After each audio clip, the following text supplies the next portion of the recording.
Onion uttapam. આના પહેલાં મેં ઇડલી સંભારનો વિડીયો, ઢોસાનો વિડીયો તમારી સાથે શેર કર્યો છે.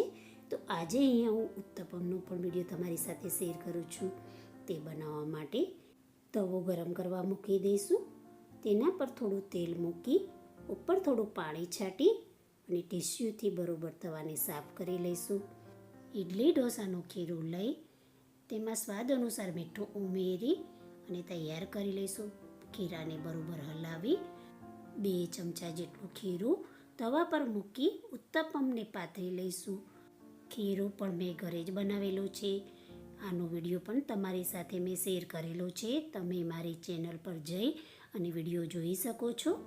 ઉત્તપમ પાથરી તેની ઉપર થોડો મૈસૂર મસાલા ભભરાવી લઈશું અને તેની ઉપર સમારેલી ઝીણી ડુંગળી ભભરાવી લઈશું. થોડા લીલા મરચાં ભભરાવી લઈશું. થોડું તેલ લઈ ફરતે તેલ મૂકી દઈશું અને એક સાઈડે બરોબર સીજાવા દઈશું. ઉપર મૂકેલી ડુંગળીને તાવેતાથી થોડી દબાવી દઈશું. એક સાઈડે ઉત્તપમ સીજાઈ જાય ત્યારે તેને પલટાવી લઈશું અને થોડી વાર માટે બીજી સાઈડે પણ તેને સીજાવા દઈશું. હવે ફરી થોડું તેલ મૂકી દઈશું. બીજી સાઈડે ઉત્તપમ સરસ સીજાઈ જાય ત્યારે હવે તેને પ્લેટમાં કાઢી લઈશું. આ રીતે બીજા ઉત્તપમ પણ ઉતારી લઈશું. ફરી ખીરું પાથરી બરોબર ફેલાવી લઈશું. ઉપરથી મૈસૂર મસાલા ભભરાવી લઈશું. ઉપરથી ઝીણી સમારેલી ડુંગળી, લીલા મરચાં ભભરાવી લઈશું.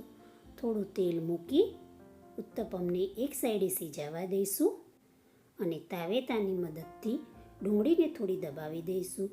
તેને પલટાવી અને બીજી સાઈડે પણ થોડું તેલ મૂકી સીજાવા દઈશું. આ રીતે બધા ઉત્તપમ ઉતારી તૈયાર કરી લઈશું.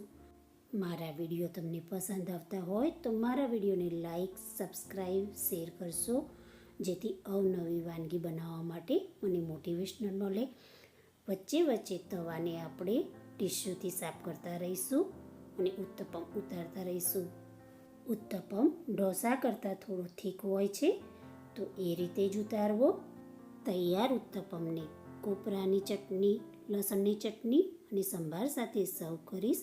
મેં કોપરાની ચટણી, લસણની ચટણી અને સંભારનો વિડીયો પણ તમારી સાથે શેર કરેલો છે, તો તમે મારી ચેનલ પર જઈ જોઈ શકો છો.